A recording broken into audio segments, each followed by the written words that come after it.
Hi, it's Lili. Today I would like to show you how I made this octopus from scratch out of mild steel bar and copper sheet. I'm going to show you the whole process from making a prototype to forging the steel bar, sculpting the head and adding the texture. Now I wanted to create a sculpture that would be practical, so I've designed mine to be a tissue box holder. So if you're thinking of making a sculpture that will be a remote holder or tool holder or even just a sculpture that will be lying on the table, I think that tutorial is going to be useful. Now, I'm not a blacksmith or professional welder and I'm not pretending to be. I'm just someone who likes to make things with my hands, and over the last 9 months I discovered that it's actually lots of fun to set things on fire and to sculpt with metal. So I hope you're going to enjoy this tutorial. To start this project, I decided to do a mock-up first. I took some aluminium wire, 3mm thick, and cut them to a length of 1 meter. I've cut 4 of them, fold them in half, so I have the size of my tentacles and the head in it. Now I took some leftover of aluminium foil, make a big ball and tidy it up, wrap the wire around it, twist it as tight as I can, then add another wire, tie it up. I always try to reuse any aluminium foil. Now I've added some duct tapes on the bottom and then add more duct tape on the side. Now that gives me a very rough starting point. I've used more aluminium foil, double or quadruple it, and start wrapping it all around each tentacles. I knew I would work with a round bar that is 20mm thick, so I was trying to achieve roughly that kind of diameter, especially at the base of the tentacles, and keep pressing it to make it tight and strong. My tentacles were looking a bit long, so I cut the edge of it. At that point I had roughly 35 cm of length for each tentacles. I need to build up the head. At that stage my head was not realistic in any shape or form. It actually looks more like a jellyfish now that I look at it. But I wasn't really focused on that. I just thought I'm going to build up the head and later on come back to this mock-up to redefine completely the head. That is a different shape than what I'm creating here. But I just wanted to have rough proportion. So now if you decide to create a sculpture that is sitting on the table, this is where you're going to define how it's going to sit and how much it's going to spread, for example. If you want to create an octopus that's going to be a remote holder or tool holder, this is where you start to define the overall shape and proportion of your sculpture. I thought my tentacles were a bit long, so I cut 5 cm off, which left me with roughly 30 cm. That is an important information for later on when I start to work on the real round bar steels. So I have a proportion in mind. So if it was a sculpture sitting on a table, I thought that would be a good starting point, but I wanted to work on a tissue box holder because I thought that's going to be a very useful application for this sculpture. So I took a box and started wrapping my tentacles around it. I knew I had different challenges. A big part of the head that's going to be modified later on, but it already gave me an indication of the weight distribution. I need to have tentacles at the back to be able to hold the weight of the head above it. I also wanted to be able to remove the box and place another one very easily, so I kept that in mind for the shape of my sculpture. I knew this sculpture would be on the heavy side, so I really spent some time thinking about the back legs, and I wanted 2 of them on each side and close enough so I can weld it, so I have more strength on both sides at the back to hold the weights. Now to start working on the real tentacles, I've used a round bar in mild steel 20mm wide, and I cut some length that was 25 cm long. Cut it out and then set up near my forge. So I have my little bar with the tongue that is nice and tight up to it, so I have control of my bar, a heavy hammer and some wire brush. I got the fire going to a nice heat, place my bar next to it to warm it up, and later on placing into it to get to the right temperature. Take it out, use the wire brush to remove the oxide, and start the whole blacksmithing process. The first step was drawing. I need to stretch that bar, so I hammer one side, turn it 90 degrees, and hammer on the other side. So I was squaring it up, and slowly but surely I was going back and forth between the forge and the anvil to stretch the bar. That's the stage that took the most time and the most energy to get to the right length. Once I was happy with the length, I start hammering the edges to bring them back in and start rounding up the bar. It starts to look a bit better and rounder, and then I focus on each section, warm it up to the right temperature and hammer a small section at a time to really round it up. Move to the next section, round it up, and it actually turned out to be easier to do it on the flat part of the anvil. When the whole bar was rounded and ready, then I started to work on the curves. I didn't have a specific shape in mind when I was starting out. I thought I'm going to do a few of them in different shapes and take it from there. My small bar started to get more difficult to maneuver, especially when I was working on the extra bit. As you can see here, I had little control over it. So moving forward, I realized that if I weld my round bar to a bit of rebar, it's gonna help. To do that, I bevel both sides to make some space for the weld. Used my torch and did a heavy weld all around it. It doesn't need to be pretty, but it needs to be strong. And I have to say that made the whole process much easier. In the way I was holding the bar, I had more control over it. I didn't have to adjust in any shape or form the position of the tongue on it. That was the right strategy, and I've used that for all the tentacles moving forward. It was much more efficient, especially when it comes to shaping the bar by the end of it and create those curves, because I didn't have to fight to hold the larger part at the top of my round bar. So I made a few of them in different shape, and I wanted to start assembling them and see what they look like. But so far my prototype was a piece of cardboard box, which if I approach it with a piece of metal straight out of the forge or later on the torch, it's going to turn into ashes very quickly. So I was thinking, if I create a box of the exact same size in aluminum, I'm going to be able to build around it and above it. And I'm going to be able to do the welding later on with the torch, with the steel, and it's not going to bond to the aluminum. So I thought that was going to be a great strategy. That being said, I've only worked once with aluminum before, and it was such a pain to weld. It was honestly a massacre, so I was not looking forward to have to weld aluminum again. Cut it out on the guillotine. Look at the size of this beast. This is the new purchase of my teacher Natalie. It's an incredible big machine, which is really efficient, and I use it to cut my pieces. Then I use the folder to be able to create some 90-degree angle on all my sides. I wasn't able to close the box just because of the way the folder is designed, but there's nothing a good hammering can fix, and as you can see, my little box took a battering here. I wasn't trying to do a pretty box anyway, I just needed a box that is the same dimension. That was my priority. Now moving to the welding, I've used this TIG machine. Look at the size of this thing, it's almost like a fridge, it's enormous. There's lots of things that needs to be changed with welding aluminum. First, you need to be on AC instead of DC. Then the rod you're using is aluminum. The tungsten instead of the torch is different. The sound of the torch is different. I find it so difficult to weld aluminum. It's a very different experience than welding copper or steel. And you can see by yourself that what I'm doing is a massacre. It looks horrible. I didn't even bother to weld all the edges. So you know what? I'm going to the corner and call it a day. But anyway, there's nothing a good grinder can actually clean up and try to make it a little bit better. At the end of the day, it doesn't look pretty at all, but it's just a box and it's going to help me moving forward with my project. So I start laying my tentacles around my box, thinking out of my 3 tentacles, at least one will be the perfect shape, and obviously none of them were, but at least I have something to work with, and I start to have a better understanding of how I can just tweak my tentacles a bit, so that way I can go back to the forge, get the specific part of a tentacle to the right temperature, come back to the box, confirm which direction I need to bend it, and adjust them until they fit better. I was distracted, left them in the forge for too long, and they got burned, because that's always a great look to have a burn still. Anyhow, I found it useful to use those big metal blocks to hold those tentacles in place, kind of. And I kept building it up, create more tentacles. Because I had my rebar from now on, it was easier to just come back and forth and adjust it until it fits. Or at least it fit a bit better.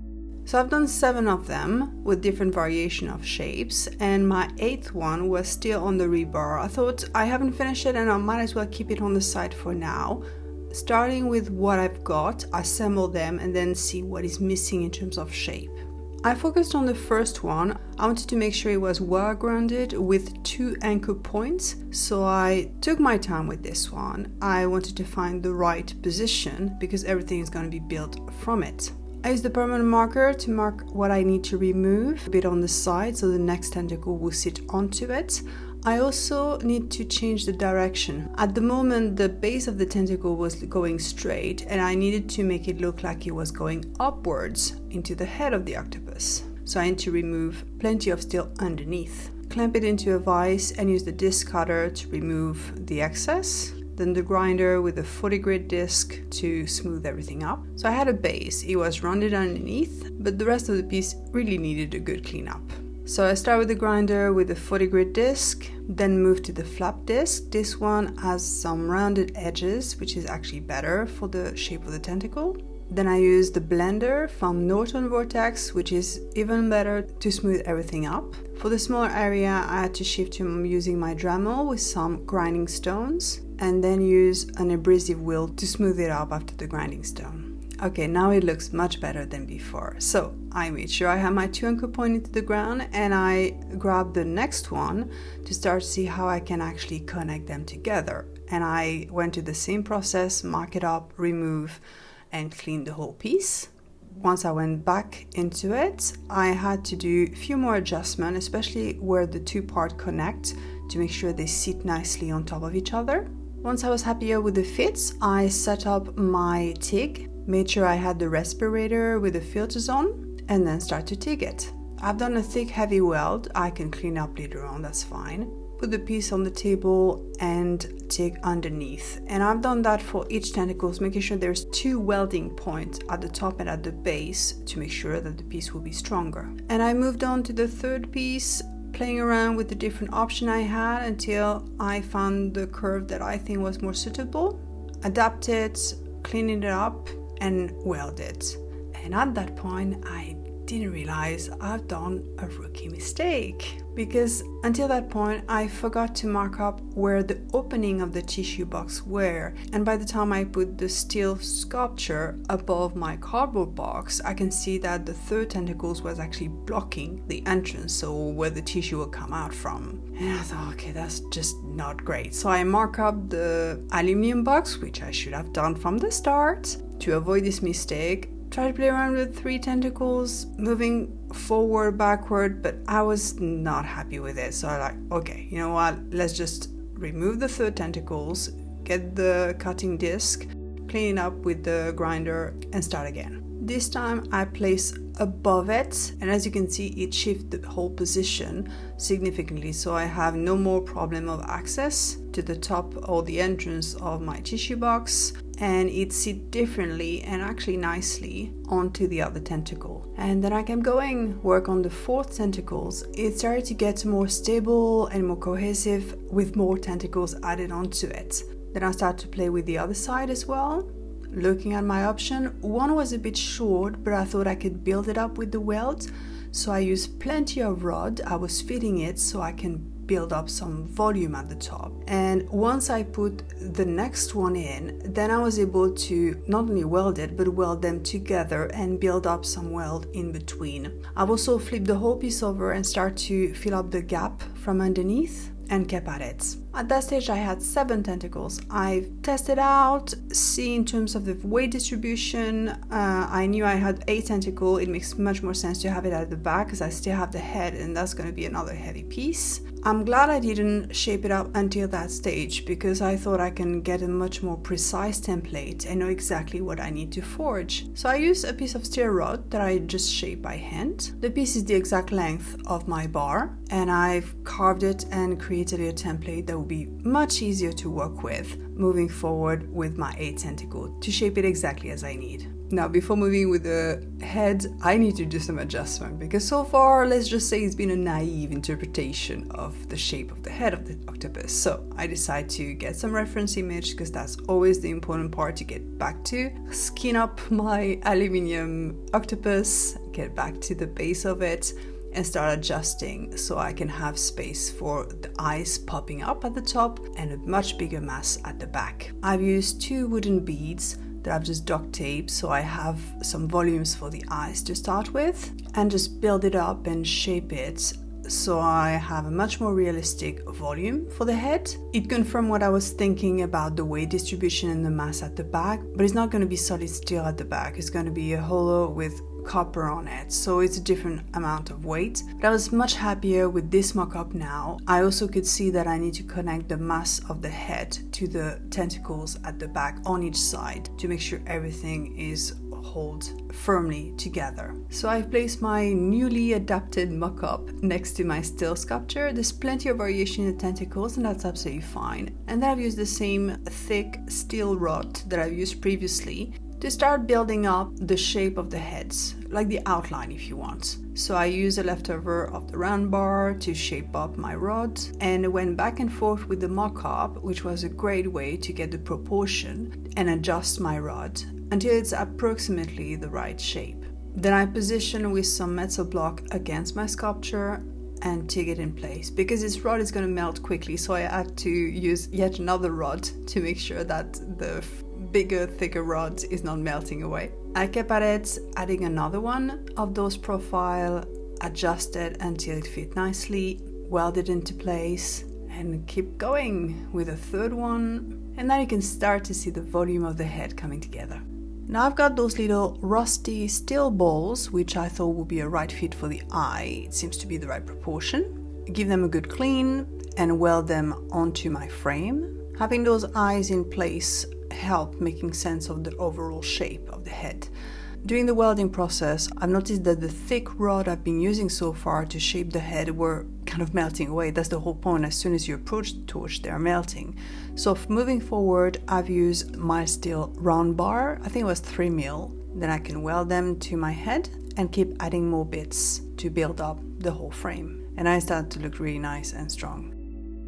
By now, I forged the 8th tentacle. So I position it, weld it, and having all the 8 tentacles in place make me realize I have a big gap in the middle. So I brought my torch and start fitting the whole thing with lots of stainless steel rod to build up the whole gap. It needed a good cleanup, but after a while it started to look a bit better. Now let's put it back up and build the first layer of skin for the head. I need to create a template starting with the eye because that's the most important part in my opinion. I've used some cinefoil. That's a thick aluminium foil. If you only have aluminium foil, use that will work. But cinefoil is used in films and movie sets because it can be shaped however you want, control or block the lights.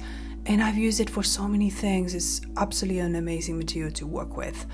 And I love it because it's thicker than aluminium foil, so it will hold the shape better. And I can simply apply it onto my octopus, use the marker pen and outline the shape of the template I want to create. I've cut it with a scissor, put it back onto my sculpture and realize I need to add a bit more around the eye. I need to have enough meat to work with to create the bulge for the eye. Then I use some copper sheet, 0.9mm thick, flatten my template, apply onto it and copy it with a marker pen, making sure I add more surface around the eye, cut it with a jigsaw, clean up the edges and deburr it. Here you can see the difference between the initial template and the copper sheet. I always like to have a bit of extra. Now before starting working with it, I need to anneal it. So I bring my torch over. I have a torch with propane and oxygen combined, but on such a small scale, if you have a small propane torch, that will do the job. And basically heating it up until I have a nice cherry red. That's the color I'm after. Once I reach this cherry red, I quench it into water,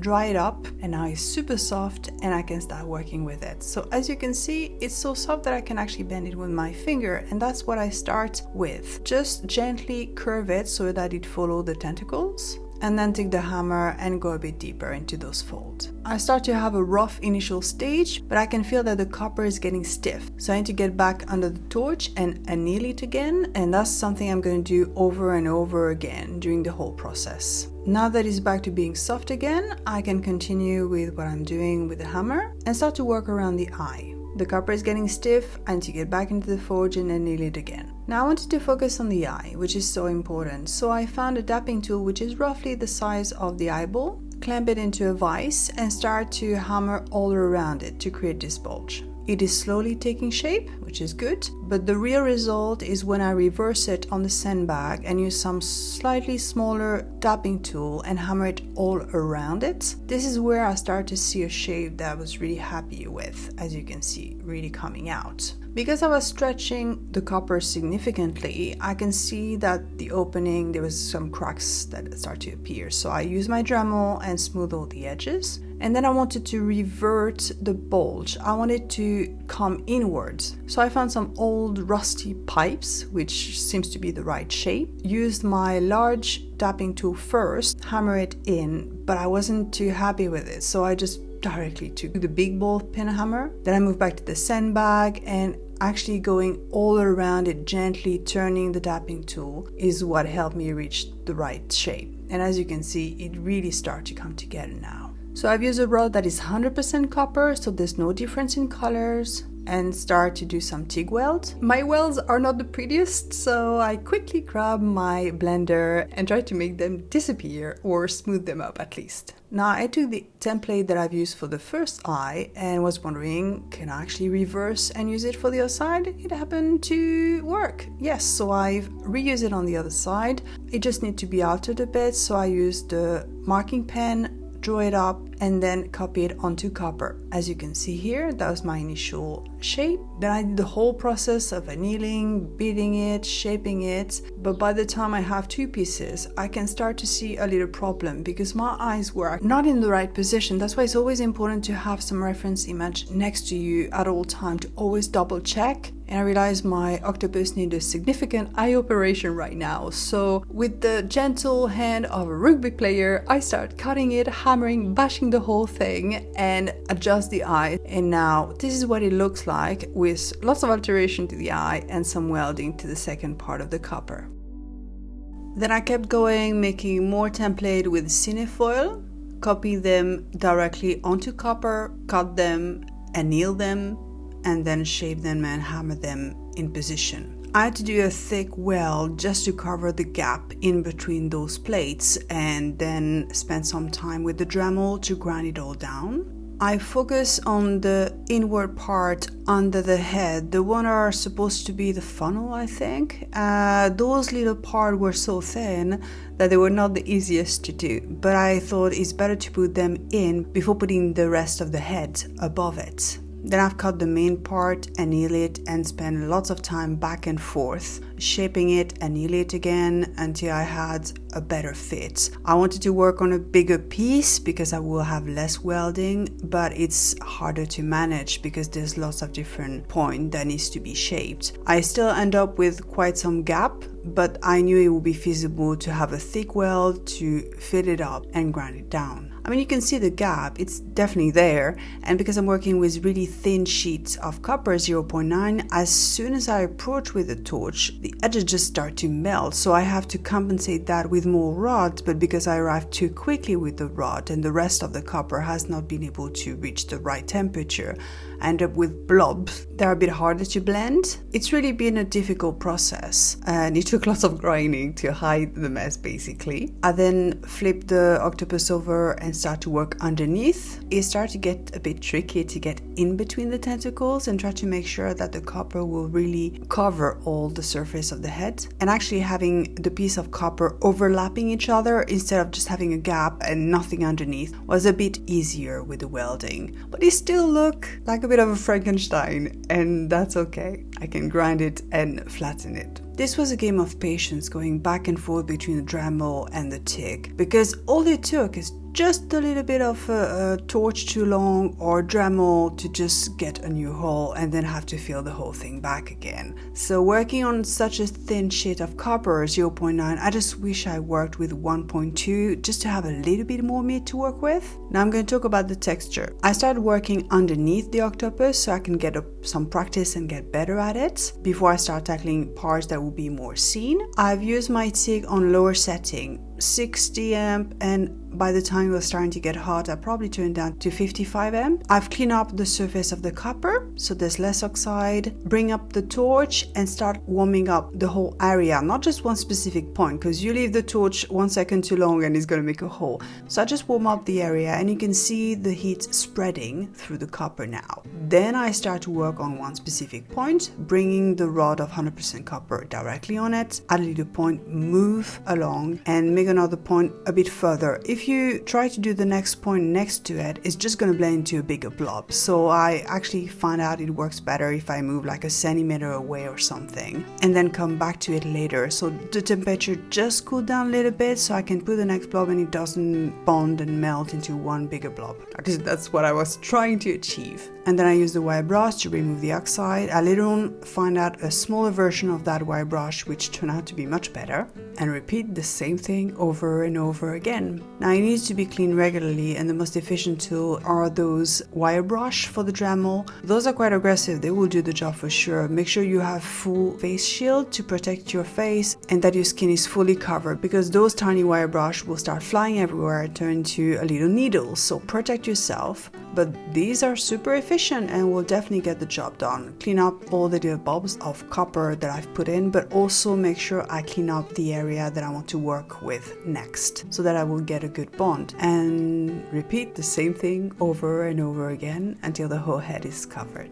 To create the suckers, I've used my TIG torch and 100% copper rods, and it was so much easier than working like my last project on solid copper bar, because if you weld steel, well, you just heat it up, weld it, job done. Solid copper bar were so much harder to work with, so in comparison this was a walk in the park. Then I carved the sucker with a bird that is a complete round ball basically, and carved them in, and then use different wire brush to clean it up. It took lots of time to clean up everywhere, doing some touch up and keep cleaning it up. Then I've added the eyes with a permanent marker and applied 2 coats of clear matte sealer. And there you have it, the sculpture is finished. Thanks for watching. I hope you've enjoyed this video. If you decide to tackle your own project and create an octopus from scratch, I wish you good luck. It was one of the most challenging projects that I've done in metal so far, but I hope you're gonna have as fun as I had doing it, and I hope that you take good care of yourself. Bye bye.